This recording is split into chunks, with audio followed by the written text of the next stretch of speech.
This is a super inexpensive H11 smartwatch, and it's always on style of display when you activate the full watch display, and really nice high quality detail. You see all kinds of content in there. You have animated designs, all sorts of stuff. When you swipe down, you'll get messages sent from your phone. Swipe up and you get a variety of different displays similar to what you see on an Apple Watch, and you could just scroll through all of these. And of course you can switch over to all of your apps if you want to. When you swipe off to the right, you get similar type of but different information. A little bit sensitive here. You get your voice assistant in there, your activity, a breath, inhale, exhaling, mindful management routine, heart rate, your 24-hour chart, lots of things here. Then if you go off to this direction, you get your activity in terms of calories burned, distance traveled, and steps taken throughout the day.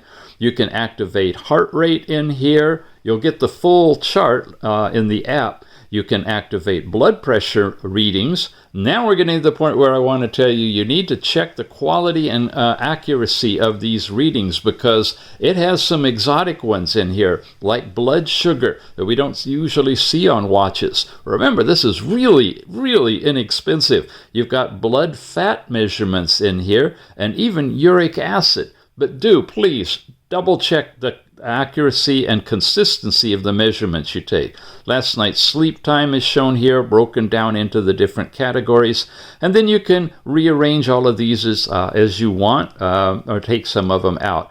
Press the button over and over to get back. I wish it would snap right back, but it doesn't. When you tap it again, you're going to get into all of your different apps. The rotating crown works. You've got all the things we just saw, plus you've got a calculator. You got sedentary reminders. You got drink water reminders. Your voice assistant. There's a little car racing game that you've got in this one. Overall settings, which are pretty extensive. We'll wait for the full review for that. Contacts, calendars, WeChat, Facebook, Twitter's in here. Menstrual cycle tracking is in here. And on and on and on. It's a really nice watch. It's well built, solid design. It's not waterproof, okay? They mentioned that. But it is really solidly constructed and a good removable band. And it's really inexpensive, guys. Check out the price. It's the H11.